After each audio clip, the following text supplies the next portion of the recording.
Hello à tous, bienvenue dans cette vidéo, j'espère que vous allez tous très bien. Et oui, on a encore changé de setup. Si vous avez suivi mes aventures dernièrement sur Instagram, vous savez que j'ai fait des travaux dans mon appartement. Et ce coin-ci est celui qui apporte le plus de couleurs peps dans tout l'appartement. Et je me suis dit que ce serait vraiment cool de le garder comme setup YouTube aussi. Dites-moi ce que vous en pensez. Bon, les fleurs sont des vraies, donc elles resteront pas là tout le temps. On va essayer de changer un petit peu avec des fleurs de saison dans les prochaines vidéos. Mais là, pour l'instant, c'est la saison des tulipes. Donc, des tulipes en arrière-plan. Je suis très contente de vous retrouver aujourd'hui.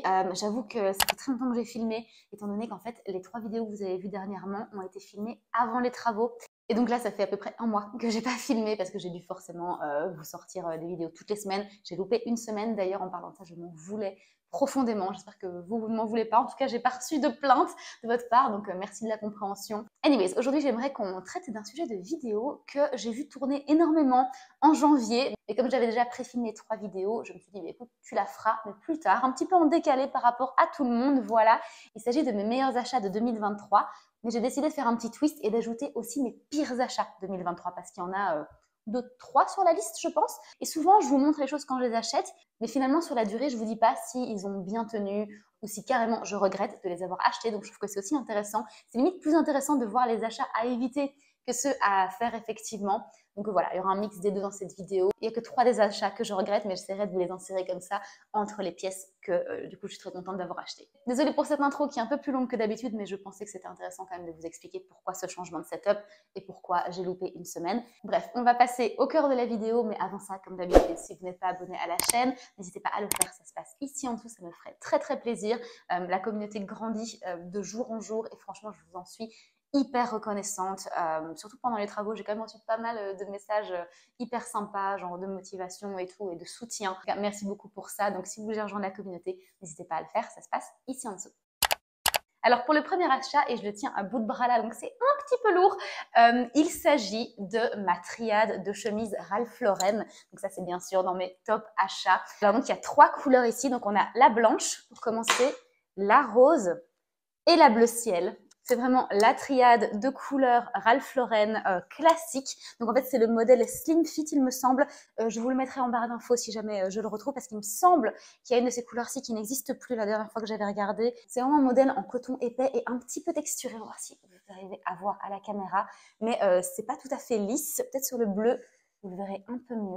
Donc comme c'est un modèle slim fit, ça prend bien au niveau de la taille et des hanches en fait, voilà tout simplement. Et c'est des chemises que typiquement on entre dans le pantalon, sauf dans les looks où je mets un gros pull au-dessus, soit un cardigan avec gros boutons ou un gros pull col en V ou pas col en V, même ça marche aussi très bien. Et j'aime bien faire dépasser les manches ainsi que le dessous de la chemise qui pour le coup là n'est pas rentré dans le pantalon mais dépasse comme ça à chaque extrémité. Je trouve ça hyper chic, surtout avec la bleu marine et la blanche. La rose, j'ai moins de pièces qui peuvent aller au-dessus. En tout cas, voilà, ça c'est vraiment un de mes meilleurs achats que j'ai pu faire cette année. La blanche et la rose, je les ai achetées à Tokyo l'année dernière. Si jamais vous avez suivi les vlogs, j'avais fait une journée shopping avec moi à Tokyo. Vous pouvez revoir dans mes anciennes vidéos, elle y est toujours.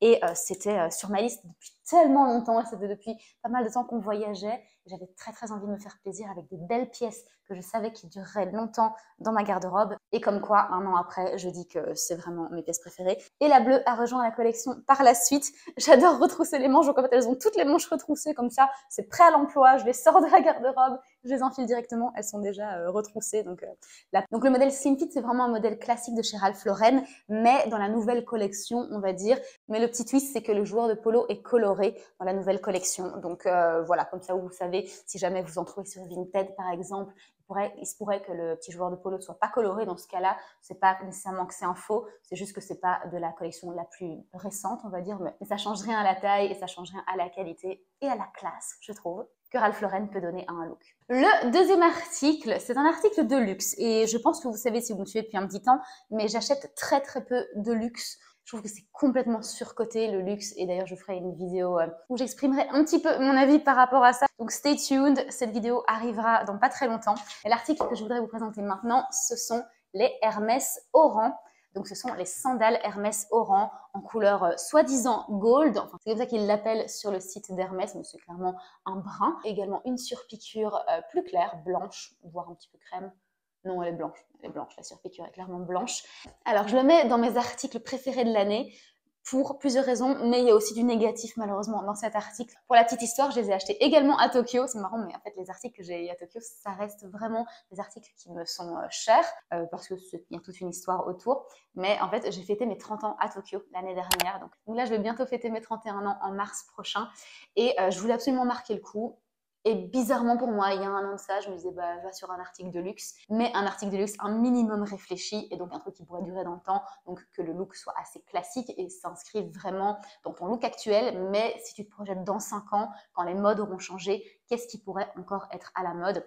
Et donc, je me suis dit, bien sûr, pas un logo, parce que tout ce qui est article de logo, on sait bien, ça se démode. Et du coup, je voulais un truc qui soit passe-partout, au niveau couleur, mais aussi au niveau design. Et je trouve que les Hermès Oran, pour ça, elles cochent vraiment toutes les cases.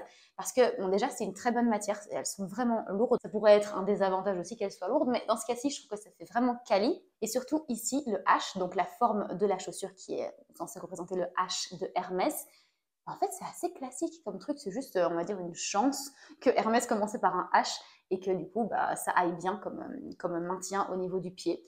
Et si on ne connaît pas Hermès, honnêtement, on voit ça comme des sandales passe-partout. On ne dirait pas nécessairement que c'est quelque chose d'Hermès. C'est écrit légèrement ici en dessous, mais de toute façon, on a le pied dessus. Et c'est écrit également à l'arrière. Je ne vous montre pas de l'autre côté parce que c'est pas très, très hygiénique, mais à l'arrière, c'est également écrit avec semelle en cuir Made in Italy et votre pointure. Maintenant, un des avantages de ces chaussures-là, et je vous l'ai déjà cité dans le passé, c'est qu'il faut absolument les faire ressembler. Donc, quand on les achète, elles ne sont pas du tout prêtes à l'emploi. On est obligé de passer par le cordonnier et de mettre une semelle qui ajoute forcément un sacré prix là-dessus. Je pense que je les ai achetées aux alentours de 650 € l'année dernière, ou livres sterling. Dans ce cas-là, c'est un peu plus en euros. Ça fait longtemps. J'avoue, je ne sais plus trop. Entre 600 et 700 en tout cas, ce qui est une somme astronomique, on est d'accord, mais je les ai mises pendant tout l'été et franchement, elles tiennent super bien, un petit peu abîmées. Mais voilà quoi, dès que je suis rentrée à Londres, j'ai dû aller chez le cordonnier pour les faire semeler avant même de les mettre. Mais ça reste quand même un de mes plus beaux achats de l'année dernière pour sa petite histoire et aussi parce que je suis vraiment pas déçue du design et de la qualité. Pour le troisième article, je vais vous présenter un de mes regrets de l'année dernière. Si vous avez vu le vlog road trip aux États-Unis, en fait, je vous disais que j'étais passée à Las Vegas dans un outlet. Donc c'est un centre où il y a des réductions sur de grandes marques. Il y avait Tommy Hilfiger, il y avait Ralph Lauren. C'est là que j'ai acheté mon t-shirt Ralph Lauren avec l'ourson. Et je suis allée chez Tommy Hilfiger pour m'acheter ceci. Enfin, je ne suis pas allée pour m'acheter ça, hein. Je suis allée voir chez Tommy Hilfiger ce qu'ils avaient à présenter et je trouvais cette casquette au rayon enfant. Donc voilà, c'est une casquette faite pour une tête d'enfant. Mais comme vous pouvez voir, j'ai une tête qui est très très petite, donc c'est parfait pour ma tête. Voilà, c'est une casquette que je voulais depuis longtemps. Une casquette bleu marine comme ça de chez Tommy ou de chez Ralph en réalité. Mais chez Ralph, j'en trouvais pas qui soit à ma taille. Ça a coûté genre une dizaine de dollars, donc ridicule au niveau du prix. Ça fait 10 dollars, c'est quoi, 8 €, un truc comme ça, donc c'est vraiment pas cher. Mais pourquoi c'est dans mes flops de l'année dernière? Et bien tout simplement que, à part pour une petite séance photo pas loin de la maison, je ne l'ai jamais mise. Donc j'imagine qu'on peut considérer ça comme un flop. C'est comme laisser un vêtement encore avec l'étiquette dans votre garde-robe et se rendre compte un an après qu'on l'a toujours pas mis puisque l'étiquette est toujours dessus. Voilà, pour moi c'est un flop parce que ça a beau avoir été que 10 dollars, ça reste quand même 10 dollars jetés par les fenêtres si c'est pas utilisé. Et c'est pas que je l'aime pas, je la trouve super, elle me va plutôt bien, normal quoi, une casquette, mais en fait j'oublie juste de la mettre. Quand j'arrive dans le centre de Londres comme ça et que je vois les filles autour de moi, il y en a bien au moins 2 sur 10 qui portent un couvre-chef. Et la plupart du temps, ce sont des casquettes. Et à chaque fois que je les vois, je me dis, mais enfin, mais pourquoi tu mets pas ta casquette? J'en ai une autre d'ailleurs de chez Beaufort Blake. Et pareil, j'oublie complètement de la mettre. Et en fait, je m'en veux à chaque fois que je me retrouve dans un environnement où clairement j'aurais pu la mettre, parce que ça sert un peu à rien qu'elle attende juste dans ma garde-robe. Donc, je vais essayer cette année de la mettre un peu plus, de me rappeler un peu plus avant de sortir, de la prendre avec moi pour un look comme ça un peu casual, genre mes copines en après-midi, pas en soirée, clairement pas un look de soirée, mais comme ça en après-midi quand on rejoint les copines dans un coffee shop ou pour faire des shopping. C'est un chouette ajout à un look de mettre cette casquette avec. Donc voilà, c'est juste que je devrais y penser un peu plus dans le futur. Elle est même pas au maximum tendue, donc voilà, j'ai une tête d'enfant de 6 ans. Bref, conclusion, je vais faire des efforts et essayer de la mettre un peu plus dans mes looks de la vie de tous les jours. Ensuite, un article dont je vous ai parlé il y a très longtemps et sur lequel je n'étais pas nécessairement revenue maintes et maintes fois, et franchement, il le mériterait parce qu'effectivement, pour l'utilité que j'en ai, ça vaut vraiment la peine d'être mis dans le top de mes articles de l'année dernière. Et il s'agit de cette ceinture fine de chez Ralph Lauren. Donc il est écrit en grand Lauren, Ralph Lauren, donc c'est doré et c'est très miroir. D'ailleurs si je le mets trop près, vous allez voir le retour de la caméra, tellement c'est effet miroir. Et donc voilà, c'est une ceinture fine qu'on met principalement avec des pantalons qui n'ont pas un bouton qui ressort. Vous savez, ça se met plutôt avec des pantalons de tailleur, là où il n'y a pas de bouton, ce sont plutôt 2 crochets qui vont comme ça vers l'intérieur, comme ça au niveau de la taille, il y a juste les boucles pour passer la ceinture, mais sinon le reste c'est très discret. Et au niveau de son ouverture, donc elle est également très discrète. Hop. Donc en fait, vous mettez la boucle comme ça, et je vous montre de l'autre côté. Hop. Vous passez d'abord ici. Hop, vous passez ici dans la boucle, comme ça la ceinture elle-même est très très discrète. Et ensuite vous venez simplement mettre cette chose-ci dans le trou de votre choix. Hop, comme ça on ne voit pas du tout le reste de la ceinture, elle vient vraiment se fondre derrière. Voilà, nickel, super seamless, ça ajoute un chouette élément à chaque pantalon de tailleur que vous pouvez mettre. Je la mets principalement avec mes pantalons de tailleur noirs, comme ça, en fait, le noir sur noir, ça se voit à peine, bien évidemment, et on voit vraiment très fort la partie comme ça dorée. Je trouve que ça ajoute un élément de chic. Pour être totalement honnête avec vous, je me suis beaucoup fait influencer, on peut dire ça comme ça, oui, par la ceinture Céline. Vous savez, la ceinture avec le logo Triomphe de Céline. Mais encore une fois, je ne suis pas très logo, même si celui-là, je le trouve particulièrement joli, mais ça reste trop criant Céline. Et je voulais une alternative qui soit aussi avec une boucle dorée, une ceinture fine en cuir noir. Donc vraiment, on reprend les codes, mais que ça ne crie pas marque de luxe. Et pour ça, Ralph Lauren, ils font des petites pépites. Je vous invite à aller voir leur site. Si je pouvais un jour choisir un magasin où j'ai budget illimité, je pense qu'il n'y a pas de débat. Là, c'est Ralph Lauren d'office. J'aime pratiquement tout ce qu'ils font. Donc voilà, ça c'est clairement une ceinture qui est dans mon top des achats l'année dernière. Il me semble qu'elle est encore en vente. Si pas, il y en a en général des similaires. Alors, prochain article. Et pour ça, j'ai quand même attendu d'être plus ou moins à la moitié de cette vidéo pour vous les présenter. Mais il s'agit évidemment de mes Samba de chez Adidas. Est-ce qu'on en parle? Est-ce qu'on en est encore au stade où je dois vous les présenter? Je ne pense pas. Vous les avez vus beaucoup trop de fois pour que je doive encore vous les présenter. Voilà, c'est simple, hein, j'ai mis ma main en dessous, il va falloir que j'aille me laver les mains. Parce qu'elles ont vraiment traîné partout. Je les mets absolument H24 quand je vais faire les courses, quand je vais faire à peu près n'importe quoi. Mais comme j'habite à Londres, j'ai pas de voiture, comme à peu près 99% des Londoniens. Et donc, mettre des talons dans la rue, ça va 10 minutes. Mais après ça, on commence à avoir des ampoules. Je suis super sujette aux ampoules, donc même avec ces chaussures-ci, j'en ai fait effectivement. Et quand je marche trop longtemps, ça m'abîme toujours les pieds. Mais ça, c'est un problème personnel. Vous n'aurez sûrement pas la même chose que moi. Je les ai mises avec à peu près tous les looks, que ce soit des looks vraiment casual ou des looks un peu plus soutenus, qui vient un petit peu redescendre, on va dire, le chic du look et le rendre un petit peu plus, je vais pas dire street, hein, on n'en est pas à ce niveau-là. Par exemple, je voulais mettre mes chaussures à talons noirs pour aller avec mon nouveau pantalon similé cuir que vous avez vu dans les vidéos précédentes.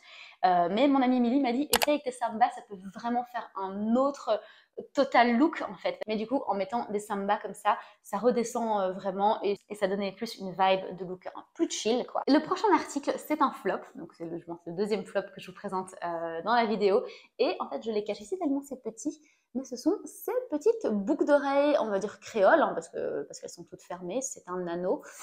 Je vais montrer de plus près. Je les ai achetées chez Accessorize en mai dernier, je sais parce que mes parents étaient à Londres quand je les ai achetées, et c'est mon papa qui me les a offertes. En fait, ce qui est chouette chez Accessorize, c'est qu'il y a toute une gamme de plaqués or, et j'adore cette gamme, parce qu'en fait, je fais des allergies à tout ce qui est un petit peu bijoux fantasy, comme celle-ci d'ailleurs, hein, ce sont des H&M bijoux fantasy, absolument pas d'or dedans, mais je dois les enlever au bout de quelques heures parce que ça commence à brûler. Là, ça va, ne vous inquiétez pas, je viens de les mettre pour la vidéo, pour le temps d'une soirée, le temps d'aller faire un shopping avec les copines, ça, il n'y a pas de souci. Mais au bout de quelques heures, ouais, ça commence à se faire sentir. Donc, ma solution, c'est toujours d'aller sur du plaqué or. Je pourrais aller sur l'or massif, mais honnêtement, vu que des choses se démodent assez rapidement, j'ai pas trop envie de mettre l'argent pour ça. Donc, la gamme d'Accessorize plaqué or était parfaite pour moi. Or, qu'est-ce que j'en ai à dire sur cette gamme? Alors, il y aura un autre article tout à l'heure qui m'a complètement convaincue, donc celui-là sera dans les tops. Mais pour ce qui est de ces boucles d'oreilles ici, grosse déception. D'ailleurs, j'arrête pas de les gigoter, mais je pense que vous les voyez à peine. Mais en fait, grosse déception tout simplement parce qu'elles ont commencé à pas mal s'abîmer, à s'effriter. Alors que franchement, c'est pas comme si je me claquais la tête contre des murs, donc je ne comprends même pas comment l'or a pu comme ça s'effriter. En fait, la couche est tellement fine qu'on voit déjà en dessous le côté argenté, ce sur quoi l'or a été plaqué. Donc clairement, ça a été un spray d'or hyper fin quoi, pour qu'elle soit autant abîmée en si peu de temps. Je crois que je les ai payées une vingtaine de livres, donc on va dire 25 € grand max. Mais ça reste quand même cher en fait pour des boucles d'oreilles qui sont au final que plaquées et pour une couche qui est vraiment très minime. Donc pour moi, c'est un petit peu surcoté. Je les ai mises pendant pas mal de temps, jusqu'à il y a quelques mois, où en fait, autre dommage a été fait. Et en fait, je ne sais pas si vous allez en voir, mais donc ici, normalement, c'est censé se fermer. Celle-ci fonctionne. Donc je vais vous montrer d'abord comment ça fonctionne. Donc hop, on l'enlève. Et quand ça arrive là, il y a un petit clic. Vous passez donc l'anneau dans l'oreille et quand vous entendez le petit clic, c'est que c'est sécurisé et que ça ne va plus tomber de votre oreille. Pour celui-ci que ça fonctionne, mais pour l'autre, il a complètement arrêté de cliquer. Donc je peux juste plus les mettre parce que c'est sûr que si je les mets, elles tombent instantanément. Une fonctionne, l'autre ne fonctionne pas. Je ne compte pas les porter de manière dépareillée, donc voilà. Ce qui m'embête, c'est que je les ai gardés depuis des mois parce que je suis là, ouais, quand même, c'est du plaqué or, je ne devrais pas les jeter, mais je n'en ai plus aucune utilité. Je vois pas pourquoi je continue à les garder. D'ailleurs, je pense qu'après cette vidéo aussi, je vous fais la petite vidéo de près, comme ça vous pouvez voir. Et après, ça ira à la poubelle parce qu'il n'y a plus rien à en faire, quoi. Donc toujours pour rester sur ce même thème des bijoux et de la gamme plaqué or de chez Accessorize, j'ai ce collier et lui, pour le coup, c'est un énorme top et pas du tout un flop. Là, pour le coup, je le mets absolument tout le temps. Vous l'avez vu dans beaucoup de mes photos Instagram, même quand je crée des looks ici sur la chaîne YouTube, je le mets très souvent. Il est tellement facile à styliser. Je ne sais pas si vous arrivez à le voir clairement, mais c'est un collier donc doré, donc plaqué or, et il est plat. Et vous voyez qu'il est assez malléable. Il n'y a eu aucun pliage ni rien. Ça fait pratiquement un an que je l'ai. Bon, ça fait 10 mois, on va dire que je l'ai. Et il ne s'est ni abîmé, ni craqué. Parce que j'ai peur, vous savez, si vous appuyez trop fort, ça pourrait du coup craquer avec. Après, je l'ai très bien traité, donc je pense y être pour quelque chose. Je ne mets pas de parfum dessus en général. Le parfum, moi, je le mets en l'air et puis je secoue un petit peu les cheveux dedans et c'est tout. Je le mets très rarement directement sur ma peau. Petit tip, si jamais vous n'avez pas envie d'abîmer vos bijoux fantaisie, parce que sinon le parfum, ça vous grignote tout bijou fantaisie possible. Et même si ici, c'est du plaqué or et que ça ne devrait pas être abîmé, en tout cas, j'évite et il est très bien maintenu. Il me semble que je l'ai payé une quinzaine de livres max, on va dire 20 €. Et c'est les meilleurs 20 € que j'ai mis dans un bijou plaqué or jusqu'ici. Donc, je ne peux que le recommander. Je sais qu'il est encore en magasin. Je suis passée justement hier sur Oxford Street. Je vais voir un petit peu leur nouvelle gamme. Et au final, ils n'ont pas changé grand-chose depuis l'année dernière. Et ce collier y est encore. Donc, je peux vraiment que vous le recommander. Il est top. D'ailleurs, je voulais le porter pour cette vidéo comme pour la plupart de mes vidéos. C'est vrai que je le porte très souvent. Mais j'avais envie de vous le présenter en surprise parce que je vous en parle pas assez souvent. Vu sa qualité, franchement, c'est difficile de trouver mieux que ça. Pour le troisième et dernier flop des achats de 2023, je pense que vous l'avez un peu vu venir, mais il s'agit de mon trench de chez Stradivarius. Donc c'est un trench long, il est clairement beige, pas vraiment camel, hein, il est vraiment très clair. Et autant je l'ai adoré au début, autant je l'aime un peu moins maintenant. Je l'ai acheté une cinquantaine de livres, donc c'est pas donné, on va dire c'est 60 €. Pour Stradivarius, on est sur la gamme de prix cher. Mais voilà, j'adorais sa couleur et sa longueur. C'est vraiment hyper à la mode l'année dernière, je sais pas si vous vous souvenez, mais les trench longs comme ça, c'est ouvert au vent, ça donnait vraiment trop bien. Et pour ça, il m'a été assez utile. Mais très rapidement, je me suis rendu compte que sa qualité était pas au rendez-vous. Pas au rendez-vous par rapport au prix et pas au rendez-vous tout court en réalité. Je pense que Shein aurait limite fait mieux par certains moments. En fait, non seulement la couleur claire, ça se tache assez facilement. Mais ça, on va dire que c'est ma faute d'aller chercher des couleurs très claires pour un objet d'extérieur et qui est à 20 cm du sol. C'est peut-être pas le truc le plus adapté aux pluies de Londres et aux flaques qu'on claque très souvent dans Londres. Donc ça, c'est ma faute. Mais le problème que je peux vraiment reprocher du coup à cette qualité, c'est que les coutures se défont au niveau des manches. Je vous ferai de toute façon un close-up, mais les coutures ont été faites avec les pieds. Je ne sais pas du tout comment ça a été fait, mais ça a été fait vraiment de manière médiocre, surtout au niveau des manches. Ça, je l'avais remarqué même au début et j'ai pas vu venir. Mais les poches ont aussi commencé à se découdre au bout de quelques mois seulement. Donc je l'ai adoré et puis je l'ai détesté. Voilà, il n'y a rien d'autre à dire sur ce trend. Je vous fais de toute façon défiler des photos. Je pense que j'en ai une ou deux. Et du coup, c'est moche à dire, mais ça justifie que je m'en achèterai un nouveau pour ce printemps. J'ai un peu honte parce que je l'ai acheté l'année dernière, mais la qualité est juste... Je vais voir si je peux le revendre sur Vinted ou le donner ici à un charity shop. Si vous avez une bonne idée de trench pas trop cher, on va dire 100 livres maximum, qui soit long et qui soit couleur camel maximum, je vais pas sur le plus foncé, mais peut-être pas aussi clair. Franchement, je suis preneuse de vos idées, laissez-les en commentaire. Donc si vous en avez repéré qui pourraient correspondre à mes critères, n'hésitez pas à le laisser en commentaire. Passons au dernier thème de la vidéo et je voudrais vous présenter deux de mes sacs préférés de l'année dernière. J'en ai acheté plusieurs, je pense que j'en ai acheté 3 ou 4, mais il y en a deux qui ressortent au niveau de leur utilité, de leur beauté et de leur qualité. Et tout d'abord, mon sac Pollen numéro 10. Voilà, je le laisse toujours en bandoulière crossbody parce que c'est simplement beaucoup plus pratique pour moi. Il y a comme ça ici les bandoulières qui ressortent sur les côtés. C'est une touche que je trouve trop belle et c'est un modèle sac sel, donc saddle bag. J'en ai une utilisation presque quotidienne, quasiment comme les Samba, parce que ça va avec tout. Et je commence à porter de plus en plus de noir, la preuve. Donc ce sac va avec énormément des looks que je veux composer. Au niveau de sa capacité, franchement, je m'en suis jamais plaint. Bien sûr, si vous avez besoin de transporter des choses, il faut prendre un cabas, les gars. Et bien sûr qu'on ne peut pas mettre 15 000 trucs ici dedans, mais ça va très bien quand je vais au cinéma avec mon copain et qu'on prend ses lunettes de vue, porte-carte. Moi, j'ai pas un gros portefeuille non plus. Clé de la maison et 2-3 trucs, franchement, ça peut le faire. Ici, la tirette est vraiment très douce, donc j'abîme jamais mes ongles. Vraiment, il y a peu de choses à dire de mal de ce sac. Hier, je me suis prise la pire pluie que je m'étais prise depuis très longtemps à Londres et il n'a absolument rien comme défaut. Vous voyez, hein, là, je pense, il n'y a pas une griffe. Et maintenant, ça fait, je pense, 4 ou 5 mois que je l'ai et je le mets vraiment non-stop. Et je ne suis pas sponsorisée, donc je sais qu'il y en a beaucoup qui m'ont dit oui, il y a quand même pollen, on voit pas mal de trucs aux influenceuses. Ça n'a pas été mon cas. Je l'ai acheté avec ma propre carte bleue. On n'a pas de carte bleue en Angleterre et je suis de toute façon pas française, donc j'ai pas de carte bleue, mais pour que vous compreniez, ça a été acheté avec mon argent. Et je vous ai donné un avis honnête à l'époque quand je l'ai reçu, où je n'avais pas encore utilisé le sac énormément. Mais là, 4 ou 5 mois dans son utilisation, je peux vous dire, c'est vraiment de la bonne qualité. Je l'adore. Il s'est absolument pas abîmé. Quand il prend de la pluie, il ne gonfle pas. Il n'y a rien de spécial. Enfin, il y a juste rien qui se passe. Quand il se prend la pluie, il sèche tranquillement et il vous laisse absolument pas de traces. Donc voilà, c'est arrivé hier et j'ai pas eu une seconde peur qu'il se déforme ou quoi. Et la preuve, il n'a pas bougé. Donc hyper contente, hyper contente de ce sac pollen numéro 10. Je ne sais pas ce que valent les autres modèles, mais en tout cas pour celui-là, j'en suis ravie et très satisfaite. Et pour finir, je pense que vous l'attendiez, mon sac Arket brun. Donc c'est aussi du cuir. Là pour le coup, il est plus lisse que le sac pollen, qui le sac pollen lui était grainé. Donc ici c'est lisse, donc ça pourrait prendre un peu plus, de coups, mais vous voyez, il n'a absolument rien non plus. Donc, hyper bonne qualité Arket. Je l'ai payé la moitié du prix du pollen et il est tout aussi utile à ma vie de tous les jours et d'une qualité absolument splendide. Donc je ne sais pas si vous vous souvenez, mais c'est le sac qui a la boucle ici sur le côté, sur un seul des côtés. Là, il n'y en a pas.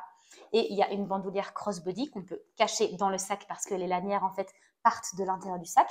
Donc je vais vous montrer. Hop. Voilà, et on ne les voit plus. Donc vous pouvez juste tenir ici à bout de bras ou mettre la lanière en crossbody ou sur l'épaule si vous préférez. Au niveau de la fermeture, c'est uniquement un aimant et il y a une petite pochette interne. Et voilà, pas grand chose d'autre à ajouter puisque je vous l'ai déjà présenté énormément de fois. Juste que là, ça fait 9-10 mois que je l'ai acheté en avril, il me semble. Donc on approche vraiment de l'année avec moi. Et il n'a, comme vous avez vu, pas une griffe, alors que je le mets vraiment beaucoup et je l'adore. Un très bon achat de 2023 qui continuera à rester dans ma garde-robe. Vous avez vu les couleurs des trucs que j'achète, c'est assez classique, assez timeless, même si j'aime pas trop ce terme, rien n'est réellement timeless. Je pense qu'un jour je m'en séparerai parce que ce sera plus mon style ou quoi, mais pour l'instant, en tout cas, je me vois très mal pour 2024 m'en séparer parce que voilà, j'en ai une trop bonne utilité et il me plaît encore beaucoup trop que pour quitter ma collection. Et voilà les amis, c'est déjà la fin de cette vidéo, enfin déjà et peut-être un grand mot, je sais pas depuis combien de temps je filme, mais là on en a pour au moins 10-15 minutes de vidéo. J'espère que ça vous a plu, dites-moi si vous attendiez un petit peu à ces articles-là. Je voulais aussi vous présenter mes t-shirts en coton épais, COS et Arket, mais franchement c'est un petit peu classique. Je me suis dit que ça n'intéresserait pas grand monde et que vous auriez plutôt voulu voir des articles un peu plus spécifiques et que je mettais un peu moins en avant peut-être dans chacune des vidéos. En tout cas c'était un très chouette exercice personnellement de réfléchir un petit peu à ce qu'on aurait pu mieux faire l'année dernière. J'ai fait 2-3 erreurs très clairement, des choses que j'ai déjà revendues donc je n'en parle même pas dans cette vidéo. Je suis très contente du tournant qu'a pris ma garde-robe l'année dernière et preuve en est, j'ai eu que 3 déceptions on va dire et encore que les boucles d'oreilles je vais sûrement aller me les acheter donc je dis ça mais au final voilà, j'espère que cette vidéo vous a plu. On se revoit très vite pour une prochaine vidéo sur le thème mode et normalement lundi vous aurez également un vlog. Ça fait très longtemps et ça m'a fait très plaisir de vous filmer le vlog, il est très long, je l'ai monté hier. Qu'est-ce que ça fait du bien de recommencer à vlogger. Donc voilà, si c'est un contenu qui vous intéresse, n'hésitez pas à venir voir sur la chaîne lundi vers 18 h. Il y aura ce vlog qui sera disponible pour vous. C'est un vlog déco puisqu'on a fini les travaux et on s'adonne un peu plus à la déco. On se revoit donc très vite, prenez soin de vous.